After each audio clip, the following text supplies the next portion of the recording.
Hi everyone, நான் உங்க கையில் பிசியோதெரபிஸ்ட். இன்னைக்கு செஷன்ல நம்ம பார்க்க போறது லோவர் அப்டமனுக்கான ஒரு எக்ஸசைஸ். ஸோ அதை எப்படி பண்றதுன்னு பார்க்கலாம், என்னென்ன பண்ணக்கூடாதுன்னு பார்க்கலாம். First you have to lie on your back. உங்களுடைய பேக் வந்து நல்லா ஃபிளாட்டா இருக்கணும். அதே மாதிரி உங்களுடைய ஷோல்டர் பிளேட் நல்லா ரெஸ்ட் ஆயிருக்கணும். Hands behind your head, raise your legs up. ரெண்டு லெக்கையும் தூக்கிட்டு இந்த மாதிரி ஒரு 1 மினிட்க்கு நீங்க ஹோல்ட் பண்ணும்போது உங்களுடைய பிளட் சர்க்குலேஷன் நல்லா இம்ப்ரூவ் ஆகும். உங்களுடைய லோவர் கோர் மசில் நல்லா என்கேஜ் ஆகும். இது நீங்க அப் அண்ட் டவுன் ஸ்விங் பண்ணணும். Move your legs down, toes pointing towards your body and slowly up.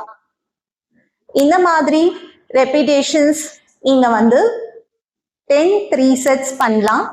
இதோட பெனிஃபிட்ஸ் என்னன்னு பாத்தீங்கன்னா, உங்களுடைய லோவர் அப்டமன் மசில் நல்லா என்கேஜ் ஆகும். உங்களுடைய ஹிப் ஃபிளெக்ஸாஸ் நல்லா என்கேஜ் ஆகும். அதே மாதிரி உங்களுடைய பெல்விக் மசில்ஸ் நல்லா ஸ்ட்ரென்தன் ஆகும். இது பண்ணும்போது you should not arch your back like this. இந்த மாதிரி ஆர்ச் இருக்கக்கூடாது. அதே மாதிரி ஷோல்டர் வந்து லிஃப்ட் ஆயிருக்க கூடாது. இந்த மாதிரி பண்ணக்கூடாது. ஸோ இதெல்லாம் வந்து டூஸ் அண்ட் டோன்ட்ஸ். இந்த எக்ஸசைஸ் நீங்க பண்றது மூலமா உங்களுடைய கோர் மசில்ஸை நீங்க ஆக்டிவேட் பண்ண முடியும். So feel better, move better and live better. Thank you.